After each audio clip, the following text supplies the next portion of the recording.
Today, we are diving into one of the most incredible connections in all of human biology.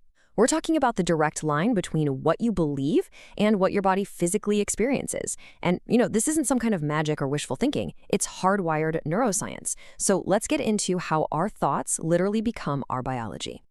I mean, it's a huge question, right? Can a simple thought actually heal you or make you sick? Well, according to a ton of research, the answer is a clear, definitive yes. See, our expectations aren't just these little fleeting things that float through our minds. Nope. They are actual biological signals that can either kickstart our healing or, unfortunately, trigger harm. Let's look at the two big forces at play here. So on one side, you've got the one we've all heard of, the placebo effect. This is all about the power of constructive, positive belief. It's when your expectation of getting better literally mobilizes your body's own healing army. But then there's its dark twin, the nocebo effect. This is where destructive belief, fear, dread, negative expectations, can cause real physical harm. They are two sides of the very same biological coin.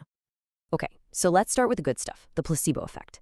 How on earth does a simple belief, an idea, translate into actual, tangible healing in the body? Well, it's this fascinating biological cascade that we can actually map out step by step. This right here is the absolute key. The placebo effect is not just all in your head. When you truly, genuinely expect a good outcome, that belief acts like a powerful, active signal. It's like flipping a switch that triggers real physiological changes and tells your body, hey, let's reorganize our resources and get to work on repair and recovery. And here's how that upward spiral works. It starts with your positive expectation that engages your prefrontal cortex, the thinking part of your brain. That then activates the reward circuits, specifically an area called the striatum. And what happens when the reward circuits fire up? Your brain releases its own natural pharmacy of feel-good chemicals. We're talking dopamine and endorphins, which are amazing because they reduce pain, they lower stress, and they basically turn on your body's built-in healing response. And you see this in action everywhere. It's why a sugar pill can genuinely make someone's pain go away. Their brain's expectation released its own natural painkillers. It's why a simple, calming bedtime ritual helps you fall asleep. Your nervous system has been conditioned to anticipate rest. And it's why having deep trust and rapport with your doctor can actually make you recover faster.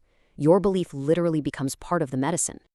But, of course, this incredibly powerful system can also work against us. So let's flip the coin and look at what happens when belief turns destructive.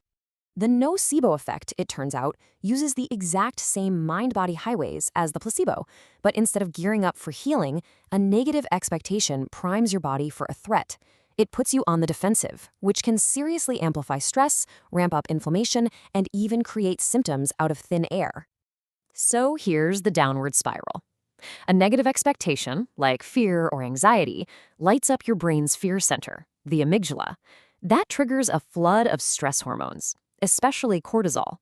And the result? Your body's fight or flight system goes into overdrive, which can weaken your immune defenses and put your entire body on red alert.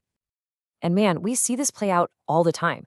You know that person who's always worried about getting sick during winter and then they always do? That constant fear can literally suppress their immune system. Or think about exam stress. If you're convinced you're going to blank out, that stress can actually impair your memory.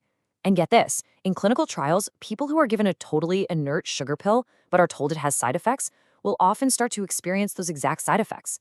Their negative expectation created a physical reality. Okay, so we've got these two powerful forces, placebo and nocebo. One positive, one negative. They seem like opposites.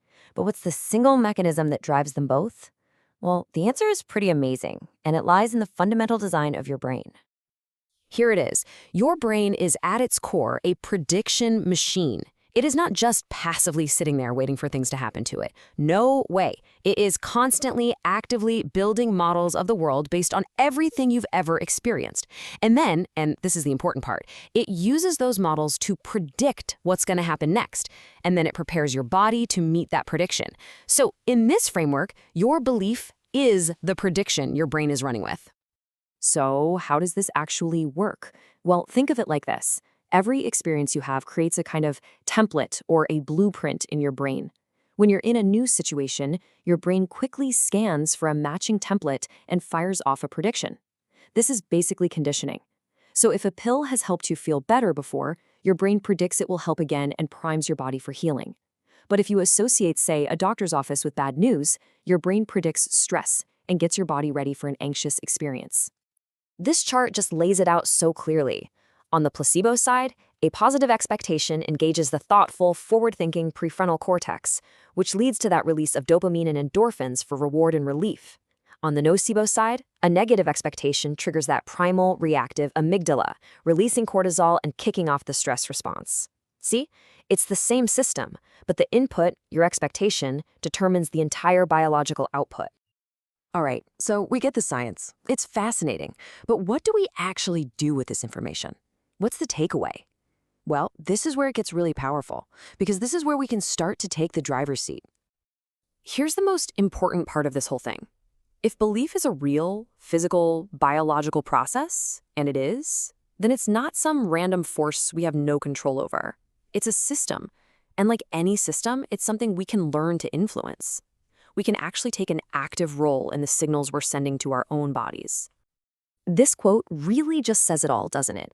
Every belief is a signal, shaping biology, directing energy, and deciding whether we build potential or feed entropy. In other words, every one of our beliefs is either organizing our energy toward growth and healing, or it's scattering our energy into chaos and breakdown. So how do we start? Well, here's a really simple but powerful way to think about it. First, just awareness. Start to notice when you're stuck in a negative expectation loop. Just see it. Second, try to reframe it. Instead of seeing fear as this terrible sign of impending doom, what if you saw it as a signal that your body is mobilizing energy to help you adapt? And third, integration. Use those moments of challenge not as proof that you're failing, but as an opportunity to build real, lasting resilience.